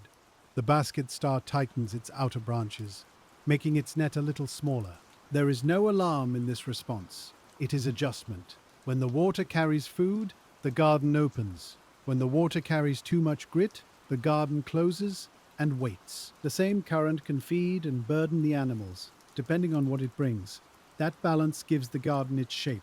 Too much sediment and branches are covered. Too little flow and food becomes scarce. Too much speed and particles pass beyond reach. The best places are not the most forceful places. They are the places where movement is useful. A low rise beyond the coral fan catches the sediment ribbon and splits it into two streams. One stream lifts, clearing the top of the rise. The other drops into a shallow trough below. The difference is immediate. The top of the rise is alive with sponges, corals, crinoids, and anemones. The trough is softer, paler, and more sparsely inhabited. A few worms and brittle stars live there, but the tall filter feeders are mostly absent. The reveal is simple, and it keeps repeating. A rise of only a little height can decide where a garden can flourish. The seamount does not need a cliff to change life. A shoulder, a lip, a boulder, or a clean edge is enough. The current reads every contour. The animals answer every contour. You drift over the top of the rise, close enough to see how crowded the hard surface has become. Glass sponges stand in pale lattices, their bodies stiffened by silica. Dema sponges fill lower gaps, rounder and heavier, with surfaces full of pores. Coral branches reach between them, not in straight rows, but in careful openings left by growth. Anemones occupy the softer edges. Crinoids lift above the rest. Brittle stars weave through whatever space remains. The garden is dense, but not tangled. Each animal holds a place made possible by the others, and by the water moving through them. A shrimp steps from the rim of one glass sponge to the stem of a coral. It pauses there, antennae extended far into the current. Those antennae are not idle. They sense chemicals, touch, and motion, reading a world too dark for vision alone. The shrimp turns, lowers itself along the coral stem, and vanishes behind an encrusting sponge. For a moment, the route it took remains visible as an idea. sponge to coral, coral to crevice, crevice to shadow. The living structures create a map that small animals know by touch. A fish rests beside the same cluster, suspended just above the rock. It holds itself in a pocket of slower water behind a cup sponge. Its fins move with almost no force. The sponge is feeding from the current. The fish is saving energy in the sponge's shelter. The brittle star is using the coral's height. The shrimp is using the spaces between them all. One stone rise has become a shared machine of stillness and flow. Not built, not planned, only grown into being by many lives responding to the same moving water. The current begins to slacken again, and the basket star slowly curls its finest branches inward. The net becomes a bundle. The bundle becomes a dark knot against the coral. Crinoids lower their arms slightly. Some polyps remain open, but fewer than before. The garden does not stop. It simply becomes quieter. In this quieter interval, smaller animals take up the scene. A tiny snail grazes across a film on the underside of a sponge. A worm extends a pair of fine palps from a tube, touches the sediment, and withdraws. A brittle star moves one arm through a crack, not searching broadly, just sampling the nearby flow. These animals are not the tallest or most visible members of the garden, but they are part of its maintenance. They graze films. They recycle particles. They turn fallen matter into smaller matter. They make the surface less simple. The deep garden is not only the corals and sponges that rise into view, it is also the hidden labor beneath them. You shift down current a little farther, following the trail where fallen fragments collect. The main coral and sponge field continues above you on the exposed stones. Below it, the slope holds evidence of what the garden has shed. Pieces of coral branch lie in pale arcs. Small sponge fragments rest beside pebbles. Shell chips gather in hollows. Fine sediment lies between them like grey flour. This is the beginning of the debris apron below the garden. It is not separate from the living reef. It is the reef's shadow, its memory, and its future material. The fragments are uneven in age. Some are clean, bright, and recently broken.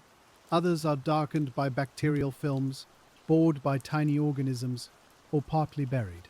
A few have new life growing on them. A small encrusting sponge has spread over one coral fragment. A tiny anemone stands on another. A juvenile brittle star lies beneath a branch that no longer belongs to a living colony. The fallen pieces do not vanish when they leave the main garden. They enter another part of the seamount's slow cycle: growth above, breakage along the slope, shelter in the rubble, burial in the sediment. Then, sometimes, new settlement on whatever hard surface remains exposed. The decision now is to follow this apron rather than climb back into the denser garden.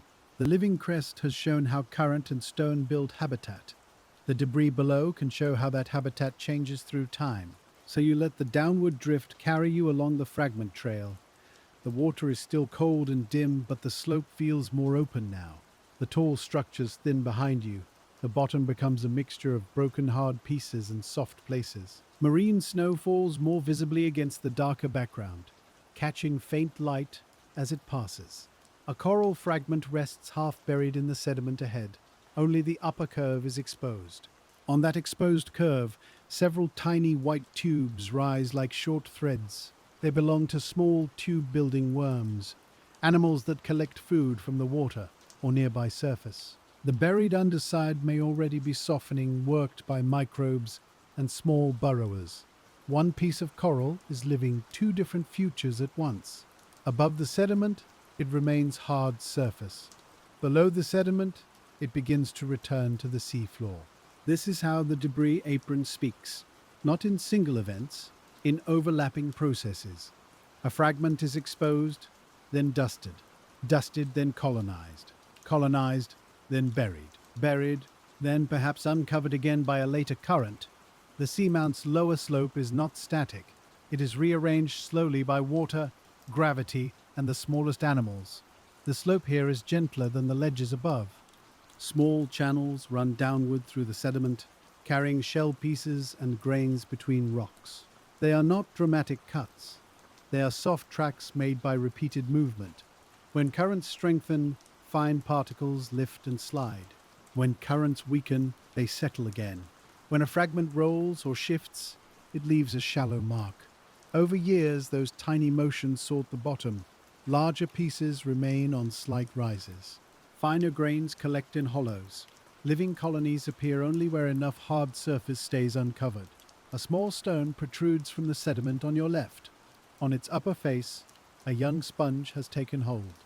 It is no larger than a small cup, but its opening faces the same down-current path you have been following. Around its base, the sediment lies thin, suggesting that flow keeps this little stone partly clean. This is an important sign. The garden does not end sharply at the edge of the dense coral field. It becomes scattered. It becomes tentative. It appears wherever stone still meets moving water. The lower apron is not as rich as the crest above, but it holds possible beginnings. Every exposed pebble is a question. Can a lava settle here? Will sediment cover it? Will the current feed it long enough for the first fragile body to grow? Some answers will be no. Some will become sponges, corals, worm tubes, and small shelters. A sea cucumber moves slowly across the sediment below a line of fragments. Its body is soft, elongated, and dusted with fine grains. It feeds by taking in sediment or using feeding structures to gather organic material from the surface, depending on the kind. The movement is almost too slow to notice, but the trail behind it is slightly smoother, a faint line of processed bottom. Animals like this help turn the debris apron into part of the broader deep-sea floor. They take in particles that have settled from above. They process organic matter. They mix the upper layer of sediment. They change the chemistry of the thin boundary where water meets mud. This work is quiet, but it matters. The garden above catches food from the current. The apron below catches what falls from the garden.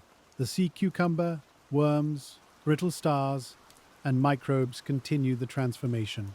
Nothing is wasted quickly. Everything descends through use. Nearby, a small brittle star lies half hidden under a coral fragment. Only 3 arms are visible. They extend into the water, then draw inward, then extend again. The fragment gives shade and protection from moving sediment. It also lifts the brittle star slightly above the soft bottom. Even broken structure still creates opportunity. A world made only of flat silt would be simpler. A world with fragments is more varied. And variation is where life finds small openings. The water grows a little cloudier near the bottom. Not thick, just filled with more fine particles, suspended close to the sediment. This bottom layer is shaped by friction. As currents move over the seafloor, they slow near the surface, making a boundary layer where particles can hover, settle, or be lifted again. Small animals live within that layer, using differences that seem minute from above. A worm may extend only a few centimeters into faster water. A sponge may grow just high enough to clear the slowest flow. A brittle star may raise an arm into a passing stream while keeping its body sheltered below. Height matters here in very small amounts. The deep garden above used height in branches, fans, and cups. The debris apron uses height in fragments, pebbles, tubes, and tiny ridges. The principle is the same. Rise into flow. Avoid burial. Catch what passes. You drift beside a cluster of old coral pieces arranged against a low stone. They may have been caught there during a stronger pulse of water. The stone acts like a barrier, and the fragments have accumulated on its upstream side. Within the pile, spaces remain. Small shrimp and amphipods move through those spaces. A worm tube bridges one gap. A patch of encrusting sponge covers another. The pile is not random debris anymore. It has become a small habitat formed by breakage and sorting. This is the apron's quiet reveal. What falls from the garden does not simply mark loss. It becomes part of the garden's wider edge. A darker shape lies partly buried downslope, broader than the coral fragments around it. As you approach, it resolves into the collapsed remains of an older sponge. The outer form is softened, and much of it has been filled with sediment, but part of the rim remains exposed, still firm enough for small organisms to use. Several tiny brittle stars occupy the rim. A thin film covers the surface. One small anemone has anchored on the highest point. The sponge that once filtered water above the slope now supports a different community in its afterlife. Its living work has ended, but its shape still matters. In deep water, structures can persist long after growth stops. Cold temperatures slow some decay. Low light prevents the rapid overgrowth seen in shallower places. Sediment can preserve parts of a skeleton while covering others. Time does not erase everything at once. It works unevenly. A rim remains. A branch remains. A hollow remains. Each remnant holds a small chance for another animal. You pass over a soft patch where the fragments almost disappear. Here, the sediment is smooth and fine, with only scattered shell grit on the surface. The current appears weaker. Marine snow settles more directly. There are fewer sponges and corals because there is little exposed stone. But the bottom is not lifeless. Small holes mark burrows. Tiny mounds show where worms or other infaunal animals have moved material upward. A faint track curves across the mud, perhaps made by a small sea cucumber or snail. The quiet floor has its own community, mostly hidden inside the sediment. These animals do not build high into the water. They live by sorting, ingesting, filtering, and burrowing through what arrives. They make the soft bottom breathable in places. They move oxygenated water a little deeper. They bring buried material upward. They bury surface material downward. The debris apron connects the upright garden to this lower, softer world. It is a zone of translation. Hard skeleton becomes rubble. Rubble becomes shelter. Shelter becomes sediment.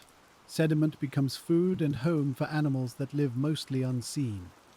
A small fish moves along the edge between rubble and mud. It stays close to the fragments, avoiding the open, smooth patch. Every few feet, it pauses beside a stone or broken branch. The behavior makes sense. Edges provide options.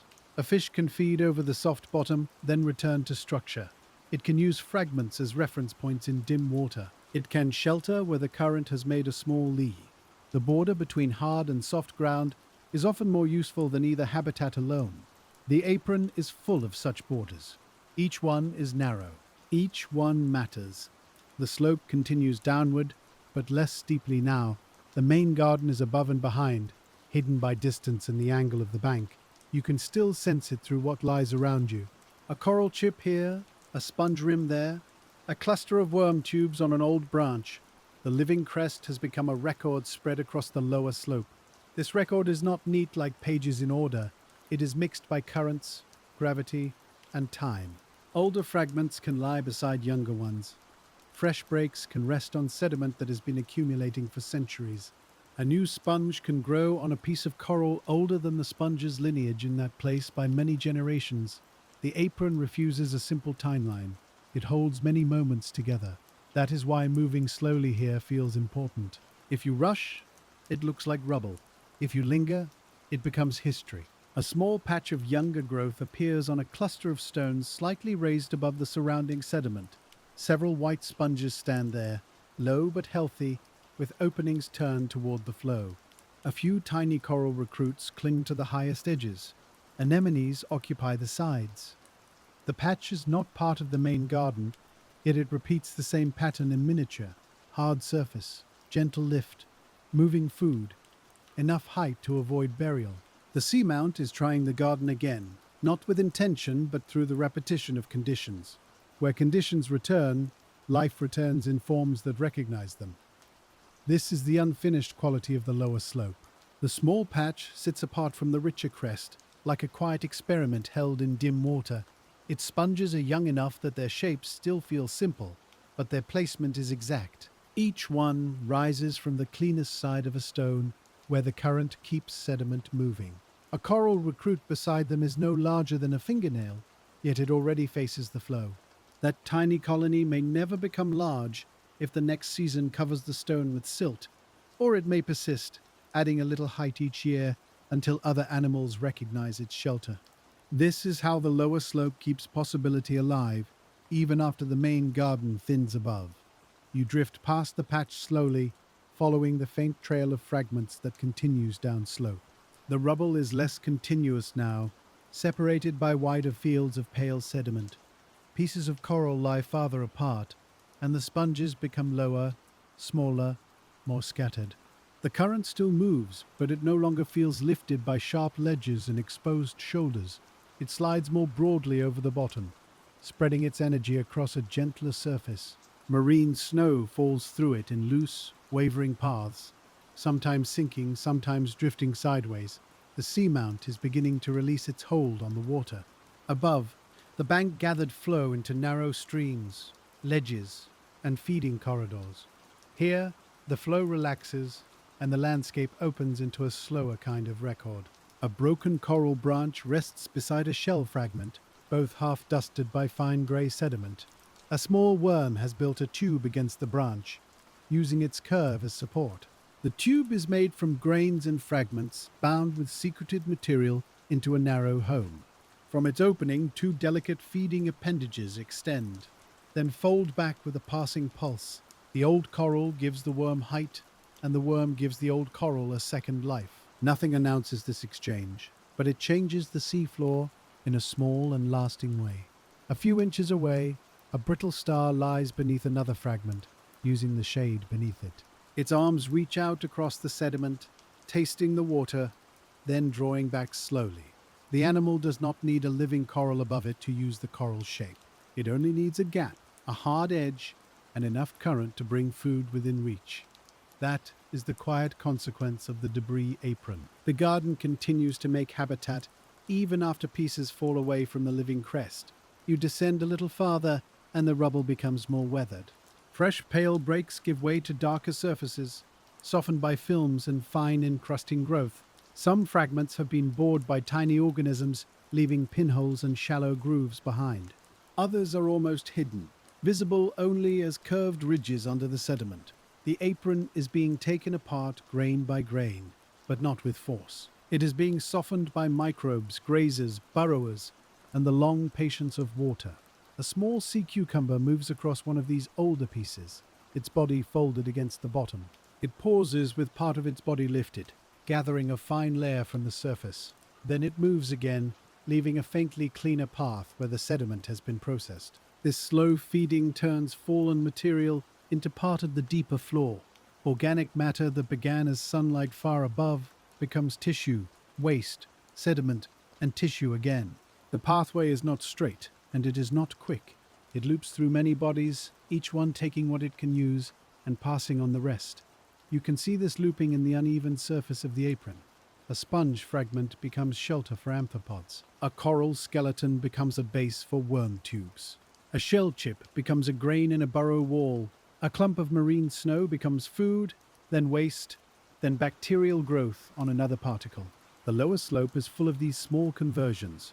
They are the hidden metabolism of the seamount, continuing below the visible garden. The water close to the bottom thickens with suspended fines. They hover in the boundary layer, neither fully settled nor fully carried away. This thin layer is important because it touches every animal that lives on the sediment. A worm's feeding fan reaches just above it. A small sponge tries to grow beyond it. A brittle star raises its arms through it, testing for a cleaner stream above. The difference between burial and feeding may be only a few inches. On the upper garden, height appeared as coral branches and tall sponge cups. Here, height is smaller, but no less meaningful. A raised pebble, a dead branch, or a worm tube can change what the current delivers. You pass a low ridge of fragments gathered against a partly buried rock. The rock has caught the moving pieces, holding them where the flow weakens behind it. Inside the little ridge, gaps remain open between coral chips, shell, and sponge skeleton. A tiny shrimp moves through the spaces, turning sideways to pass beneath a curved branch. A pale amphipod follows the edge of the same branch, then disappears into shadow. These animals are using the debris pile as a reef reduced to its smallest pieces. It is not the tall garden above, but it echoes the same pattern. Hard surfaces interrupt flow, create spaces, and invite smaller lives to settle within them. A fragment shifts slightly in the current, then rests again. The motion is tiny, but it reveals that the apron is not fixed. During stronger tides, or heavier pulses of water along the slope, pieces may move farther down. During quieter intervals, sediment settles around them, holding them in place. The seafloor is always negotiating between motion and rest. A piece that is stable long enough can grow a film, then a sponge, then a small community. A piece that rolls too often remains bare, polished by movement and sediment. Again, the pattern is not simply hard or soft. It is stable enough, lifted enough, fed enough, and uncovered long enough. That is the narrow opening where the next small garden begins. You drift beside a half-buried glass sponge skeleton, its lattice partly filled with sediment. The living tissue is gone, but the silica framework remains faintly visible in the dimness. It looks delicate, but it has persisted after the animal's death, holding its shape in fragments. Several tiny worms occupy the protected spaces near its base. A small anemone is anchored to one of the exposed ribs, its tentacles gently open. The skeleton is no longer filtering water, but water still moves differently around it. Particles slow in its lee. Sediment collects inside its cups and openings. Small animals take shelter where the lattice breaks the current into softer threads. The dead sponge is still an engineer of the bottom, though in a quieter way. This is one reason deep sponge and coral gardens matter beyond their living surfaces. They create physical structure that can last, be reused, and become part of the seafloor's memory. The descent continues, and the slope grows smoother. The fragments now appear in small islands rather than continuous trails. Between them, the sediment spreads wider, pale and slightly rippled by low currents. The ripples are faint, low, and widely spaced, almost more texture than form. They show that water still passes here, even though the bank's strongest shaping has weakened. Each ripple holds darker grains on one side and finer dust on the other. Even soft sediment has a direction if you look closely enough. A small snail crosses one ripple, leaving a thin line that bends with the current. A pair of brittle star arms extend from a hole nearby, then settle back into the mud. The animals here are less visible because much of their life happens inside the bottom. They live in burrows, tubes, galleries, and thin layers beneath the surface. Their work loosens sediment, mixes oxygen downward, and brings buried material upward. This mixing is called bioturbation, but the word is much larger than the motion itself. The motion is a worm turning, a cucumber feeding, a small crustacean kicking grains from its burrow, a brittle star pulling food from the water and dropping waste beside its shelter. These actions make the sediment less like a blanket and more like a living skin. You lower toward a shallow hollow where fine particles have collected. The hollow is smoother than the surrounding bottom, with only a few shell chips on its surface. Marine snow settles here more directly, because the flow is slow and even. There are no tall sponges, no coral fans, and very little exposed stone. Yet the hollow is full of food in diluted form. Organic particles gather on the surface, and bacteria begin their quiet work almost immediately. Small worms and other deposit feeders follow that work, taking in sediment and extracting what remains useful. The food has become less distinct than it was in the current above. It is no longer a clump caught by a coral polyp. It is a thin enrichment spread through mud. This is the lower slope's different way of receiving the upper ocean. The garden above catches particles before they settle. The sediment below accepts what finally comes to rest. Both are fed by the same fall, but they answer it with different bodies. A patch of shell grit marks the edge of the hollow, gathered where a weak current loses strength. Among the shell pieces, a tiny sponge has settled on the hardest exposed surface. Its body is low, almost flush with the fragment beneath it. It may not grow tall here because the sediment rises around it often, but for now it filters the water just above the bottom, where suspended food drifts by slowly. This little sponge shows that even near the soft floor, the garden's habit persists. Where there is a clean, hard point, the possibility of attachment returns. A larva does not know the whole seamount. It knows chemical signals, surface texture, flow, and the moment of contact. If that moment is favorable, settlement begins. If the next months are kind, growth follows. If the sediment thickens too much, the beginning is covered and becomes part of the floor. There is no waste in that, only another path through the system. You pass another cluster of old coral branches, more buried than the last. Only the highest tips show above the sediment, like pale roots exposed on a hillside. One tip supports a small encrusting organism, perhaps sponge or bryozoan, spreading as a thin crust. Another tip has no visible life, but it still lifts a few grains into a tiny shadow.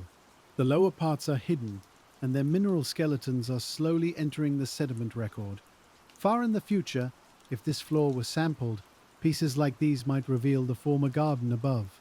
They would show that coral once grew upslope, that fragments moved down, and that burial followed. The seamount writes its history in layers, but the writing is scattered. A living fan on a crest, a broken branch on a slope, a buried chip in the plain. Each piece belongs to the same story of current, growth, fall, and settling. The slope becomes even gentler, and the distinction between apron and plain begins to blur. Rubble still appears, but it no longer dominates the view. Sediment now holds the scene together, smoothing the spaces between isolated stones and fragments. You are approaching the base of the seamount, where the rocky bank gives way to a wider floor. The current feels broader here, less shaped by ledges, more like a slow movement across open ground. It still carries particles, but they are not pressed so tightly against a wall. They move through the water with a softer freedom, drifting beyond the bank's steep influence. This is the transition the whole descent has been leading toward. The crown gathered swell, the terraces gathered internal tides. The deep garden gathered food on exposed shoulders. The debris apron gathered fragments from that living structure. Now the seamount begins to loosen into the surrounding dark. A single stone rises from the sediment ahead, rounded and partly buried. It may be a piece of the bank, broken long ago and carried down slope. It may be an exposed outcrop that has resisted burial. On its upper face, two young sponges have settled. Small and pale against the dark rock, a tiny coral recruit grows between them, almost hidden in a shallow groove. This is the first sign that the garden does not end at the bank's visible edge. It becomes sparse, interrupted, and uncertain, but it continues wherever stone persists. The reveal is gentle. Beyond the main garden, the conditions are weaker, but not absent. Food still falls, currents still move, larvae still pass in the dark, hard surfaces still wait beneath dust, or emerge from it after a change in flow. A stone only partly uncovered can hold the beginning of another colony. The future garden may start as a pale dot on a single rock. You remain beside the stone for a while, letting its small community become clear. The two sponges are different shapes, one low and rounded, one slightly tubular. Their openings face the same general direction toward the weak current crossing the base. The coral recruit is too young to form a branching structure yet. It is just a living point, attached to stone, extending tiny polyps when the water suits it. Around them, the sediment rises almost to the rock's upper surface. This is a precarious place to grow, not because it is violent, but because burial is close. A single heavy sediment pulse could cover the lowest parts of the stone. A season of clearer flow could keep it open and allow the young animals to continue. The base of the seamount is full of such uncertain thresholds. They are not dramatic. They are simply the small margins where habitat either appears or disappears. You drift past, and the stone slowly fades behind you.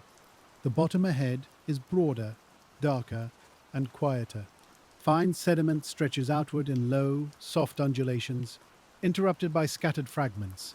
The bank's rocky presence still rises behind and above, though it is no longer visible as a wall. You feel it as context, as source, as the place from which these pieces have come. The seamount has not stopped influencing the floor, but its influence has spread thin. A faint current moves from the bank outward, carrying a diluted stream of marine snow and fine grains. Some particles fall near the base, others continue into the surrounding deep, beyond the garden's reach. This outward movement links Cortez Bank to the wider seafloor. The seamount gathers life, but it also releases material back into the ocean around it. Fragments, larvae, dissolved nutrients, waste, and suspended particles all move across its edge. A garden is not a closed circle. It is an exchange. A small sea cucumber rests on the soft bottom, its feeding end lowered to the sediment. It works slowly through the surface layer, gathering organic material too fine for larger feeders. Near it, a faint trail curves across the mud, showing where another animal passed earlier. The trail is already softening as particles settle into it. Nothing remains sharply outlined for long on this floor. Edges blur, tracks fill. fragments sink. The deep sea does not erase quickly, but it does soften everything in time. A brittle star lies near a shell chip, arms partly buried. When a pulse of water passes, one arm lifts and curls, then lowers again. The shell chip gives just enough shelter to alter the flow near its body. Even on the open sediment, the animals seek small differences: a chip, a pebble, a ripple, a burrow opening. Each difference changes food, shelter, or oxygen by a little. In the deep, a little can be enough. You descend closer to the bottom until the sediment fills most of the view. It is not plain when seen near enough. It is a mosaic of grains, pellets, tiny shells, soft flocculent material, and dark mineral specks. Some grains came from the bank's rock, some from plankton shells made high in the water column, some from the remains of animals that lived, fed, broke, and settled here. The abyssal edge is built from many sources, all reduced to quiet particles. Each grain has traveled through a different history before reaching this place. A diatom shell may have formed in sunlight, sinking after a surface bloom. A fragment of coral may have grown for decades on the flank above. A mineral grain may have weathered from volcanic rock and moved downslope over centuries. A fecal pellet may have fallen quickly, carrying surface carbon into darker water.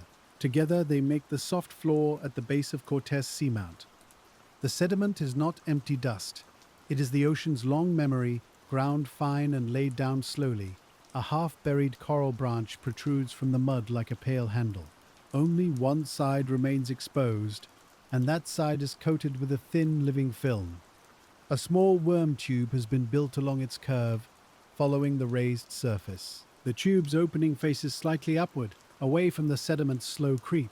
This branch has almost left the visible garden behind, but not completely. It still gives one worm a better place to feed. It still changes the water on the scale of a small animal's body. It still shows where the bank has sent part of itself outward. You pass over it slowly, and the branch recedes into the grey. Farther ahead, scattered stones appear at wider intervals. Some are clean enough to support tiny sponges.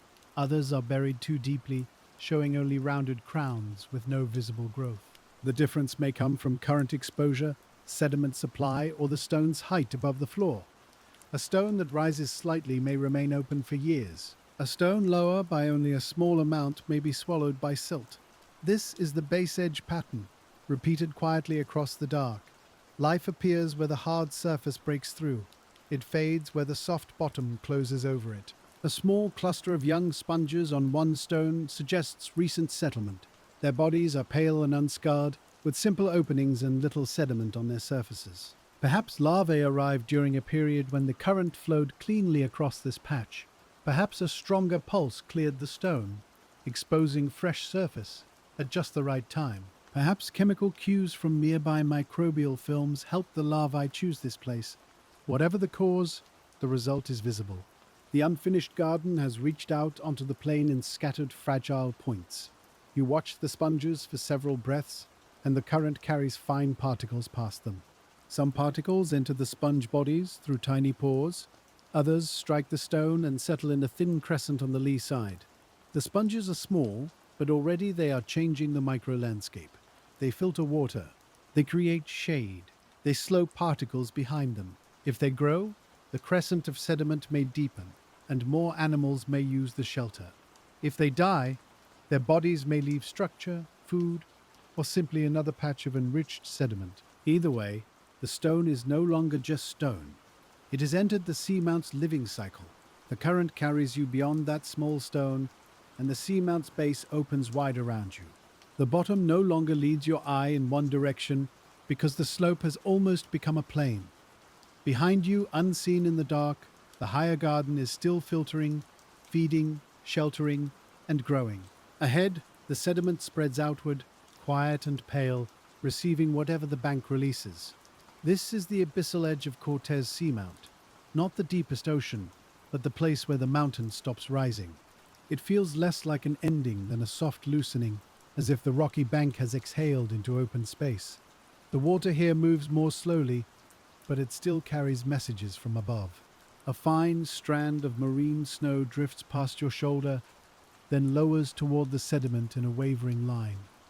Some particles settle immediately, touching the mud and becoming part of its upper skin. Others lift again in a faint current, travel a little farther, and settle beyond sight. This is how the garden extends itself without staying visible. It sends fragments, larvae, organic matter, and altered water outward into the surrounding deep. The main structures are behind you now, but their influence continues in scattered traces. A half-buried stone appears to your left, with only its highest surface exposed. On that high point, a single sponge grows low and round, like a pale breath held against the rock. Its body is small, but its position is precise. It sits where the weak current still clears the surface, just enough to keep sediment from closing over it. A tiny, brittle star rests at the sponge's base, using the same exposed stone. Only the tips of its arms move, rising and lowering through the near-bottom flow. This is not the dense garden of the flank. It is the garden reduced to a seed.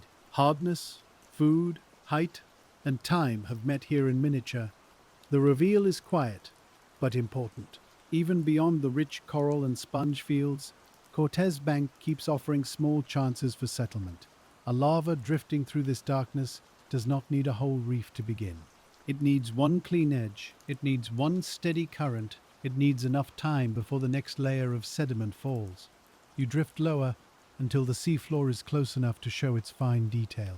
The sediment is not smooth from this distance. It is stippled with tiny pellets, shell splinters, mineral grains, and soft organic flakes. Small holes puncture the surface, each one a doorway into a hidden lower world. A thin mound marks where some animal has pushed sediment upward from below. A curved trail crosses the mud and fades at both ends, as if the maker has already disappeared into the floor. The animals here are less visible, but they are not absent. They live inside the sediment, beneath fragments, beside burrow openings, and under the faintest changes in current. They turn the fallen material of the seamount into living tissue, waste, shelter, and new sediment. Their work is small, but it completes the descent. The crown gathered sunlight, the slope gathered current, the garden gathered drifting food, the apron gathered broken structure. Now the plain gathers everything that remains. A slow pulse of water passes outward from the bank, and the loose particles near the bottom lift together. For a moment, the sediment seems to breathe. Tiny grains rise, hover, and settle again in a slightly different arrangement. A brittle star arm appears from the mud, curls through the lifted layer, then withdraws. A worm fan opens from a small tube, catches the passing cloud, and folds back into safety. A sea cucumber continues across the bottom, unhurried, feeding from the surface one careful mouthful at a time. These are not background lives. They are the aftermath made animate. They are what happens to a garden after pieces fall, soften, and become part of the wider floor. The coral branch that broke above may shelter a brittle star here. The sponge that filtered water on the flank may leave a skeleton that traps sediment below. The plankton bloom that grew in sunlight may end as a thin meal in the mud. Nothing has traveled alone. Every particle has moved through a chain of bodies, currents, and surfaces. You pause over a small field of scattered fragments, spaced widely across the sediment. One piece is coral, pale on the exposed side, and grey where the mud has stained it. One is shell, thin and curved, reflecting the faintest blue. One is a dark stone, probably from the bank itself, with a rough upper face still uncovered. On that stone, there are two tiny points of new life. One may be a sponge, barely raised above the surface. The other may be a young coral only a few polyps wide. They are so small that a passing veil of sediment could hide them completely, yet they are alive, and the current has found them. This is the final escalation of the Seamount story, though it arrives almost silently. The garden has not ended where the eye expected it to end. It has become scattered into the plain, hidden in small exposed surfaces, waiting for conditions to gather again. The living landscape is not a single place. It is a pattern that repeats wherever the mountain, the water, and the falling food briefly agree. A faint bioluminescent spark appears above the fragments, blue-green and brief. Then another spark answers farther out, lower in the dark. The lights are not bright enough to reveal the seafloor, They only show that life is still passing through the water, even here at the edge. Some drifting animal has brushed the current. Some tiny body has made light, then vanished back into blackness. The dark is not empty, it is simply unlit. Above you, beyond sight, larvae may be moving with the same flow.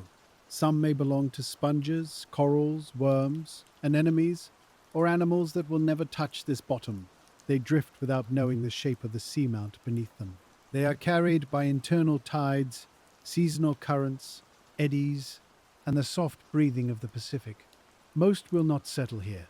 Some will pass beyond the bank entirely, but one may descend toward a clean stone, or a dead coral branch, or the rim of a buried sponge. One may touch, test, and remain. That possibility gives the abyssal edge its quiet tension. The place looks finished, but it is still becoming. The seamount's future may begin as something almost too small to see. A single lava, a single polyp, a film on stone, a sponge opening no wider than a grain. You settle closer to the bottom, and the current becomes barely perceptible. Fine sediment drifts down around you like the last snow of a long season. Each particle falls without sound. Each one adds almost nothing by itself. Together, over years and centuries, they soften rock, bury fragments, and write a slow grey layer across the base.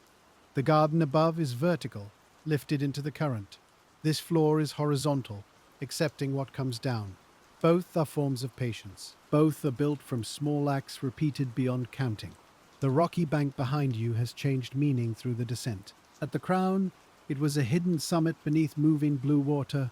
On the upper slope, it was a current-shaping wall, gathering plankton and drifting snow. On the terraces, it became a set of ledges where cracks and clean stone let life anchor. At the saddle, it turned the tide and carried you into the shadowed flank. In the deep garden, it became a living architecture of corals, sponges, stars, shrimp, fish, and patient feeding. On the debris apron, it became memory, broken into fragments and reused by smaller lives. Here, at the base, it becomes source and possibility. The answer to what lives in the Cortez Seamount Gardens is not one animal, or even one community. It is the relationship between stone and water, made visible through many bodies. Sponges live here, filtering the Pacific through porous tissue. Cold water corals live here, growing branch by branch into the moving dark. Brittle stars, basket stars, crinoids, worms, shrimp, amphipods, anemones, sea cucumbers, rockfish, and hidden burrowers live here too. So do bacteria, films, larvae, planktonic passers-by, and animals too small to name from a distance. They live not as a crowd, but as a slow arrangement. Each one takes a position in the flow.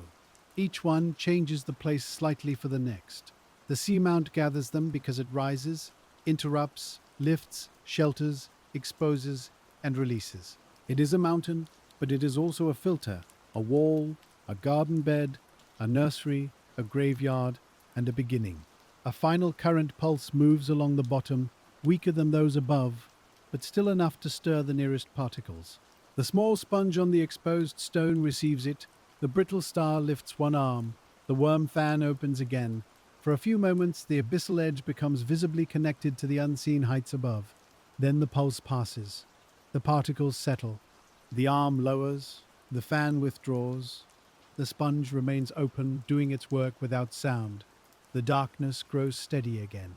You are resting now at the lower edge of Cortez Seamount, where the garden is no longer a forest of pale forms, but a scatter of signs in the sediment.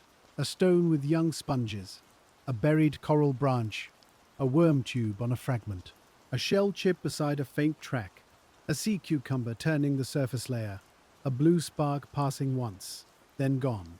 Everything here is small, but nothing is separate. The mountain above continues to shape the current. The current continues to carry food. The falling particles continue to feed the floor. The floor continues to hold the old garden and prepare the next one. There is no final stillness in the ocean, only motion slowed until it feels like rest. You let your attention soften with the sediment. The bank rises behind you in darkness, alive with structures you can no longer see. The open plain waits ahead, quiet and wide. Between them, This edge holds the last visible traces of the garden and the first hints of what may come after. Somewhere above, a colony is still growing into the flow. Somewhere below, a buried fragment is becoming sediment. Somewhere in the moving dark, a lava is drifting toward an exposed stone. It may pass by, it may settle. It may begin the next pale branch of the Cortez Seamount Gardens, long before anyone comes this way again.